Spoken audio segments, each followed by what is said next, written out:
Welcome back to Between the Lines. We're here with a summer series episode where, the NBA offseason feels like it just started, but it's never too early to talk about next year. So, Jay and I are pretty much just going to share our top 30 players in the entire NBA going into next year.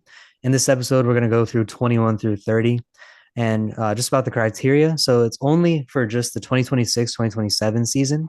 So, we're not looking into anything beyond that, not like who you want to build a team around for like 5 years, just for 1 year next year. And also, this is recorded on June 30th. So if any moves happen later on after this video is posted, after we've recorded it, we don't know about that. So with that out the way, before we get into our official top 30, I guess we can just give some of our honorable mentions, a couple guys that just didn't make the list. So I'll give three honorable mentions. One of them being Jalen Duren, who, I mean, it's kind of surprising seeing an all NBA player not make the top 30, but I think we kind of saw I've always felt like his defense has been a bit overrated, him being the center on the Pistons. And we kind of saw that being exposed in a lot of the playoff series, specifically the Magic one. And he just had an atrocious postseason. So, not saying that he isn't a good player, but there's a reason that the Pistons are kind of hesitating to give him a contract. And he might be going to the team that you're wearing the shirt of on the Kings there. So Jalen Duren, that's one honorable mention. A similar type of vibe, I'm going to go with Chet Holmgren, who I was kind of debating putting him on the list or not, but similar thing where he's going to be entering like I believe his uh, third season in the league because he didn't play the rookie year, and he still hasn't really developed the physicality that's needed to be a center in the league. So I think until he gets the more physical aspect to his game, I'm not really comfortable having him in my top 30. And then the third guy, just because of all the injuries with the previous year and everything, I'm going to go with J-Dub, Jalen Williams on OKC. While he had a fantastic season I guess 2 years ago, I can't even say last season anymore. But in this previous season, he missed a lot of time. He was injured, a lot of uncertainty with like the rise of AJ Mitchell, Jared McCain. So I think I'm going to leave those three guys just off the list. Who are your honorable mentions? All right, so I got a few honorable mentions here. First one I'm going to go with is Lauri Markkinen of the Jazz. Obviously, for the last couple of years, he's been on the Jazz. He's put up some solid stats. Right, I just pulled up his stats. So last season was actually one of his better seasons with the Jazz, putting up 26, almost 27 points a game, shooting 47% from the field and 36% from three. So overall, his stats haven't been bad. They've been pretty good, as a matter of fact. And he's been playing pretty well with the Jazz, but just not in leading to a winning context. And obviously, with the new like influx of talent that the Jazz are going to have this year, Triple J obviously being on the team, bringing in a rookie and Darren Peterson to potentially lead the offense. Keontae George, his stats are probably going to go down, so he's not a guy that I would be taking the top of my list going into next season. Next guy I'm going to mention is Amen Thompson, a guy that was really close to making my list. Probably would be like if we expand the list to 35, he's probably going to be my number 31 or 32 player. And this is obviously a little bit of projection because some of his stats like last year weren't that great. He shot roughly like 20, I think it was like 26% from, or 21.6% from three last season. So not a great shooting season for him. Obviously, that's one of the few things he has to work on because he has such an athletic like base and foundation that he's just like able to manufacture points just off of his pure sheer athleticism. Which is really good. He obviously increases point output from his rookie season to this season. Um, so it's something that he's definitely going to be keep improving on. You want it like you were mentioning, or we're mentioning like a little bit of projection with him, but I think he's just going to be outside that top 30 for me going into this season. And the last guy I'm going to mention is Austin Reeves, a guy that just signed a new contract. And I think we're might talk about that in another episode. Just some of the moves we've seen most recently. The contract might be a little bit of an overpay for what he's been producing and what his role is going to be or role could be with the Lakers, depending on like the future of their roster, whether or not LeBron James is going to be on the team. But I think he's obviously made a lot of improvements. His point output has increased every single year he's been in the league from his rookie season until now. But I just think he's someone that is going to need maybe another year or two before he starts cracking in the top 30 of the list. So that's going to be my three honorable mentions. All right. So with that out the way, let's get into our official list here and let's just go one by one. So starting at number 30, someone you just mentioned as the honorable mention, I'm going to go with the Men Thompson. Kind of similarly, was on the fence of do I put him in or not. And I decided to just give him the slight nod over the guys I mentioned before. Think his athleticism is pretty impressive, and it's seen by the fact that he played like 37 minutes a game. And I kind of liked some of the things I saw in terms of improvement, where his points per game went up to 18 a game. He improved as a playmaker, kind of giving the Houston offense somewhat of a juice. But until he improves his like jump shooting, like you said, he's an atrocious 3-point shooter. Until he really develops a shooting bag, you can't really be a guard in this league without being able to shoot the ball. So I'm gonna keep him stuck at 30 for now. All right. Like you mentioned, it was really close for me on the list, but my number 30 guy, Guy that's coming off an Achilles injury is one of the three guys that had an Achilles injury that missed this most of this past season with it. It's gonna be Damian Lillard, the star guard for the Portland Trailblazers, who's making his return to the Blazers after 2 years, unceremonious years with the Bucks that didn't go as they planned to. Him and Giannis teaming up for a duo there. But for me, I'm putting Dame, like, obviously he's a player that I think would have been a lot higher in this list if you looked at it maybe like 3, 4 years ago, maybe like prior to when he was about to join the Bucks. He would have been a lot higher in this list, potentially closer to like a top 10 or top 15 spot. But he definitely has to drop significantly because you're not sure what you're going to get from him after the injury. Obviously, an Achilles injury is a really like impactful injury, and especially for a player of his age. He's the oldest out of the three players, Tyrese Halliburton, Jason Tatum, and him, that suffered that injury during the 2025 playoffs. So it's just someone that you're not completely sure what you're going to get from him. Obviously, his shooting is something that's going to be really good. We know just yesterday, as of the time of recording today on June 30th, the Blazers just traded for John Morant. So pairing Dame with a guy like John in the backcourt means his shooting is really going to need to be on point because the most defenses aren't going to respect John and his ability to shoot. So he's really going to have to bring his 3-point percentage back to the levels that it was when he was with the Blazers originally, and he's going to have to bring his points per game like up and just be able to be efficient because John's going to take a lot of those shots too. So it's a guy that obviously one of the players that I've really admired over the last couple of years. So I do want to see him succeed. But I'm going to have him at 30 for now on the list. All right, moving to number 29, I'm gonna have Cooper Flag here. Might feel kind of high putting someone who just came off their rookie year this high, but I think he's one of one, the rookie of the year for a reason. And he's just feels like even though he's only entering his second year, like he plays like a vet. Like he has like an unseen kind of IQ for someone that's gonna be entering their sophomore year. Obviously I will say some stats might be a little inflated playing on that like bad Dallas team where no one else is really an option for that offense. It was pretty much just a season for Cooper Flag to develop. Like Jason Kidd even had him playing point guard just to get him to develop some different skills in his arsenal. But I think he's an insane player, especially on offense, shooting like 47% from the field, which is good given his usage rate. And then even more impressive than his offense to me is actually his defense. He's a very good perimeter defender. Even at the rim, he's averaging roughly like one block a game, which is good for a small forward of his position. So I think Cooper Flag, we'll see if he has a bit of a sophomore slump that sometimes is typical for a lot of these young guys, but I think he just possesses like an IQ and level of experience that you don't see in a lot of young guys, and I'm excited to see what he does next year. So I'll have Cooper Flag at 29. All right, Cooper Flag is going to be coming up very shortly on my list too. Same like you, I'm a lot of projecting with him. But my number 29 guy is going to be Bam Adebayo. Obviously the second greatest scorer in NBA history with his Yes, 83 point sir. output. But I think what we're going to see from him, especially teaming up with Giannis in South Beach next year, we're going to see a level of defensive pressure, especially like guarding the rim between him and Giannis. That's going to be like almost unmatched from what we've seen with a lot of defensive pairings in like NBA history. I think this is going to rival a lot of the defensive like duos we've seen in the past, like Ralph Sampson, Hakeem Olajuwon with the Rockets in the 80s, David Robinson and Tim Duncan in the 90s. So I think these two guys are going to have really special abilities on the defensive end.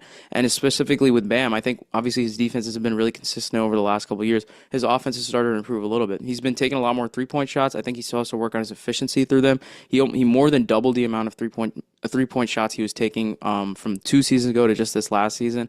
2 seasons ago he was at 2.8 3-point attempts per game. Now he's all the way up to 5.8. So I think he's more than doubled that output. He's trying to take more threes to be able to stretch the defense more or stretch out the defense more as a stretch five player.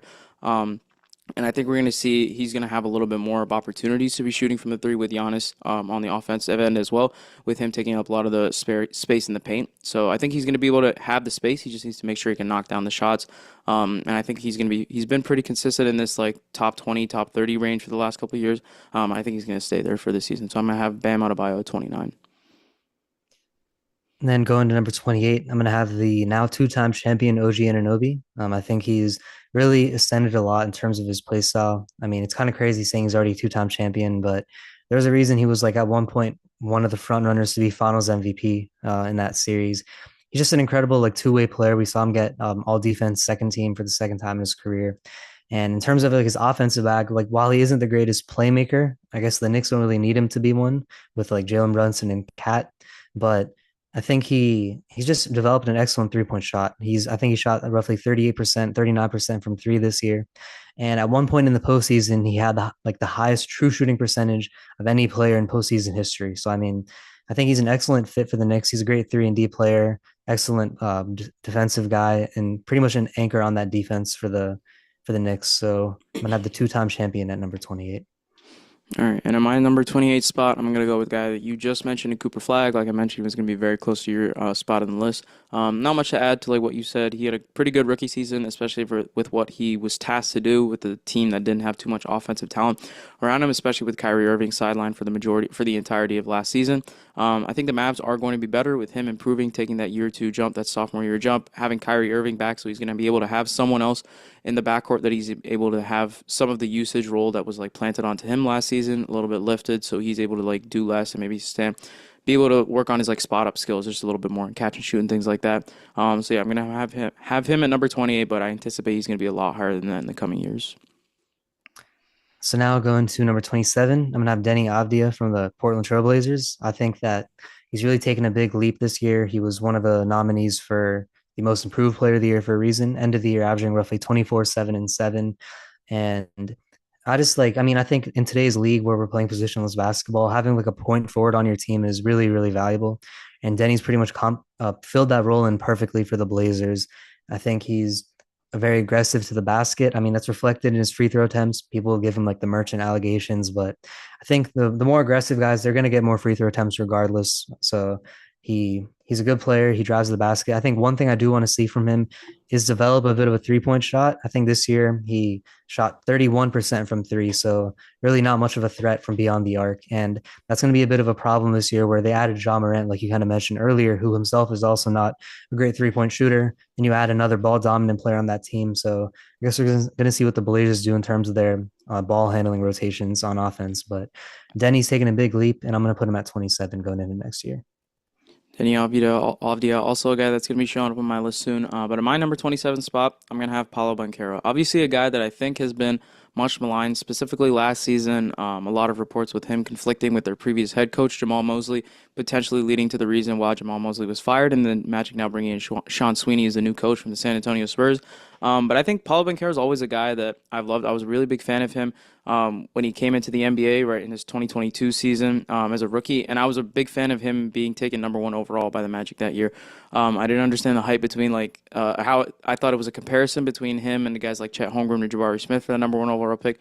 I thought it was clear cut that Paulo was going to be that guy because I thought he was going to develop into someone that not to the ability or like the complete like and the ceiling that was going to be reached by a guy like LeBron James, but he's very much in that type of mold and that like he's a very strong like forward type of player that's like big and physical and things like that, and he can really exert his will in the game. And I thought his shot making was also going to be something that was going to improve over time, and it really hasn't too much. We saw his points per game dip a little bit going from 2 seasons ago into this past season. That could be because they did acquire Desmond Bane, and obviously he's a talented shooter, and he takes up a lot of the some of the usage on the offensive end too. And his shooting percentage did increase a little bit, but his three-point percentage has decreased like over the last couple seasons too. So I think it's just something that he's going to have to work on, making sure his shot selection is a little bit better and his shooting percentages are a little bit more efficient. But I think he's someone that still has the root for the runway to be able to get better. And I think if Sean Sweeney and the rest of the Orlando Magic coaching staff can put him in better positions, I think they do have a really talented team around him. So I think he could increase from this spot. But for now, I'm going to have him at 27. Now going to 26, someone that you just mentioned earlier, I'm going to have Bam Adebayo here at number 26, Mr. 83 himself. You know, I could put him at number one, but I got to keep him at 26. I think he's pretty much touched on all the main points there. He's just an excellent defender. I'm excited to see how like that front court pairing with Giannis works out. I mean, no one's scoring on that duo. That's for sure. So I think the only thing is kind of like you mentioned, I'd like to see him improve his like 3 point shooting. He's taken the steps to already shoot those threes more, averaging 5.5 attempts from three, but his efficiency is still low, close to 31%. So I'd want to see him get that up if I wanted to move him a little higher in the rankings. But in a league where centers are becoming like less numerous, you have like the big two or three centers outside of that kind of drops off. I think Bam's been like a cornerstone for the Miami Heat franchise. So I'm excited to see what he can do with Giannis this year, and he's going to be at 26 for me. All right, so the guy I'm gonna have at 26 is the guy that benefited from their team trading away one of their star and like their core franchise players in Trae Young. So the next player I'm gonna have listed is Jalen Johnson, the guy that really took the lead role for the Hawks once Trae Young was traded. And I trade the trade that I was a big fan of for the Hawks. I think like Trey's a player that obviously he does have some talent, but I think he has a lot of holes in the defensive end, and I think even his the offensive end of the floor, his game isn't as prominent or as good as it was in the past. And it's sort of living off some of the reputation that he previously had when he was a really talented sharpshooter and things like that coming into the league. So I think for Jalen Johnson, the big thing is, I mean, he averaged nearly a triple double last season. I'm looking at his stats right now. He had 22 points per game, 10 rebounds per game, and almost pretty much 8 assists per game. So he's really close to averaging a triple double. And his stats after the Trae Young trade were even really better too. So I think he's a guy that has the capability to average a triple double over a whole season where he's tasked with being like the lead offensive initiator and things like that. Obviously, they're still going to have CJ McCollum there next year, and they do have a couple like young players that are like alongside him, and I think it's going to make it easier for them overall and easier for him overall to be a facilitator and just a better player on the offensive end. And what he does on the defensive end too is great. He's a player that can guard some of the larger like forward types, larger guards and things like that. So I think he's a player that's really versatile and things like that. So I'm going to have him slotted at 26 for me. So moving into the second half of our 21 through 30 rankings, at 25, I'm going to have someone you just mentioned earlier, Mr. PB No J, Paulo Banquero. I think to his credit, he kind of shut that nickname down. He had a good playoff series against the Pistons, and he started off the year pretty terribly, but he ended the year on a high note. And I think like we did see a bit of a scoring drop off from 26 points a game the year before to 22.2. But at the same time, we saw that come in the form of better playmaking, being a bit more of a defensive presence. And similarly, like a lot of guys I've mentioned, I think if he can develop a bit of a 3-point jumper, that would be helpful to help space out that offense. But that being said, they do have a lot of good perimeter guys in there on that team, and Desmond Bane, Anthony Black. I think the one thing I'm interested to see about the Magic is do they move on from Franz Wagner, because we kind of seen that Franz and Paulo only play well when like not when they're both on the court. It's like either one or the other. We saw like they started out the year rough, and then once Franz went down with the ankle injury, Paulo started kicking in, playing better. So I think they're gonna have to figure that challenge out. But I think Paulo still earned to be the top 25, number 25 specifically in the NBA going into next year. All right. And then so my number 25 guy is going to be Cleveland Cavaliers star Evan Mobley. I think he's a guy that obviously his defensive talent is otherworldly. He's one of the best defensive bigs in the league. I think you could argue right after Victor Wembanyama, and maybe he's even in the argument with Chet Holmgren. I think like Chet was slightly below like what his usual prowess was as a defensive player this year. So you could argue that Evan Mobley could be that second spot. Obviously, no one's overtaking Wemby, but regardless, Mobley's in the argument for one of the best defensive bigs in the league, and we just want to see. I think everyone just wants to see does he have a little bit? Does he have another gear he can kick into on the offensive end? He hasn't been able to crack over 20 points per game in any of his seasons in the NBA. Most recently, he was at 18.2 points per game. Obviously, this guy's a former defensive player of the year. His shooting percentages this year have been like this year were pretty constant compared to like what he was like the rest of his career. This year shooting roughly 55% from the field. But one of the problems this year is that his shooting percentage from three, the previous 3 and 2 seasons before this, he was shooting 37% from three in both those seasons. He dropped all the way down to 29% from three this season. So can he work on maintaining consistency? Maybe if it's hard for him to maintain at 37% from three, can he maintain at 34 or 35%, something like that? Just to keep it something that's respectable that defenses have to like fear when they're, or at least they have to respect and put a hand up there and get someone out there when they're on the defensive end. So just something I'd like to see from him, just improve a little bit on the offensive end and maintain his great defensive ability. So I'm going to have him slotted at 25. All right. Moving to 24, I'm going to have the San Antonio Spurs guard in Stephon Castle. I think he's really taken a big leap this year in terms of a lot of aspects to his game. We saw him become like this significant playmaker for that offense, nearly doubling his assists per game. His turnovers were a bit of an issue, specifically in the playoffs. But I mean, I think whenever you have that ball dominant of a player with like a usage rate, turnovers are bound to happen. And also, I feel like part of this is also just him being a young guy. Like he's still only 21. People kind of forget. So I feel like that'll fix itself with time and experience. And then another like underrated aspect to his game that has improved was his 3-point shooting. He's been known as like this like insane slasher, like physical guy, get to the rim. But I mean, we saw his 3-point shooting jump from 28% to 33% this year. So I think he's just continuing to get better. He's only 21, and going into next year, coming off like a finals loss, he's gonna have like a new chip on his shoulder. So I'm excited to see what Steph Castle can do with the rest of the team, and he's gonna be 24 for me. We're right in lockstep. Also have Stefan There we Castle at go. 24. I'm not going to add too much. He said everything. He's a really talented player, and I think he's going to grow into a role. Obviously, they have a lot of talented guards alongside him in San Antonio. A good mentor and like De'Aaron Fox, so he's able to like learn from some of that too. If he can just improve that shooting a little bit, obviously he has all the athletic background, so he's going to be fine. So we're both going to have him at 24. All right, moving on to 23, someone you like literally just mentioned, and Evan Mobley. I think he's just an absolute like purely just like from a physical standpoint, like a freak of a player. He's like got this insane wingspan. I mean, he's already won Defensive Player of the Year. Just good on offense. We've seen him kind of take over games in that Raptors series, for example. He had like the potential game-winning shot, and then he had some good clutch moments. I think I'm not going to mention too much because you kind of got hit all the main points about him. I think just the only thing is in general, I want to see him develop a bit more of like offensive consistency. Like specifically in the playoffs, we've seen games where he had like 9 points and like 18 points, like nothing in between. So I think if he wants to kind of enter the top 20 in the NBA, we're going to need to see him develop some more consistency from offense because we already know he's like this out of the world defender. You could argue one of the probably you could argue he's the best defending big man in the league after Wemby. There's a serious argument for that. So if he just develops a bit more consistency on offense, I could see him entering the top 20. But for now, I'm gonna have that 23. All right, so in my 23 spot, I'm gonna have Nuggets co-star Jamal Murray. Obviously the running mate to Nikola Jokic, a guy who's gonna show up much later on both of our lists. So a guy in Jamal Murray, he's proven to be a guy that in the playoffs he's an absolute dead-eye sharpshooter, an absolute killer in the clutch too. I think that's one of the best things and one of the most underrated things. You can't really there are ways to like obviously numerically like determine who's like a really great clutch player and things like that, but a guy that just has the clutch gene, you know that if it's a late game situation, especially in a playoff game, he's going to be able to come through for your team. So that's not something you should ever be worried about. So Jamal Murray is a guy that I'm going to have at 23. He's a guy that I think in the last regular season we saw him sort of put up better stats. That's the one thing people have argued with him ever since the Nuggets have become this like perennial like playoff contender and title contender. Can Jamal Murray do what he does in the playoffs during the regular season? And that's something I think he accomplished to some sort of extent this year. I think he played a lot better in the regular season. I think he made his first All-Star game, if I remember correctly, this season. So he's a guy that I think if he could just keep up this level of consistency during the regular season and continue that into the playoffs. Obviously, he definitely struggled this past year in the playoffs, and it was one of the first times we've seen him struggle in the playoffs against the Minnesota Timberwolves team. That does seem like they were like are built to beat this Nuggets team, so that could be a reason for it. But if the Nuggets are to win another championship, they're going to need him to be at that level again. So I'm going to have Jamal Murray at my 23 spot.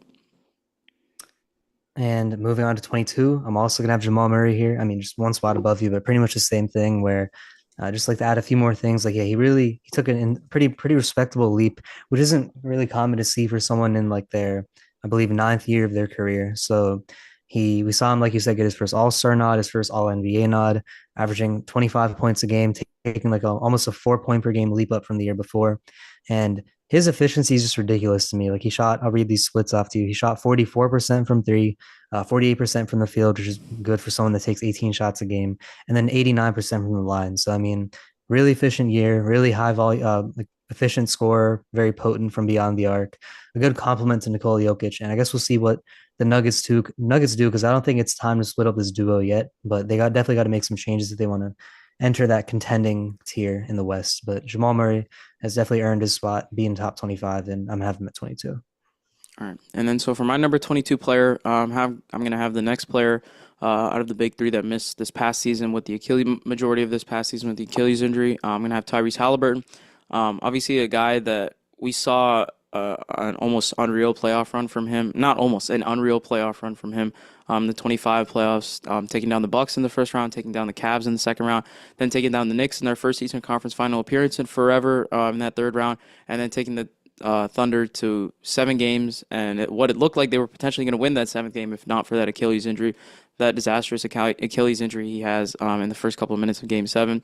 And I think it's a guy that it's good. Obviously, we saw this past season the Pacers completely dropped off without him, which makes sense. He was one of the star players of that team. Was the star player of that team and the main offensive engine of that team. They have a lot of guys around them that are talented role players, and they play really well alongside Tyrese Halliburton. But they need that type of offensive engine. That guy creating the good shots, creating the open shots, creating the good looks for everyone else on the team. You have another probably their second best player, Pascal Siakam, as talented as he is, and he did make the All Star team this past year.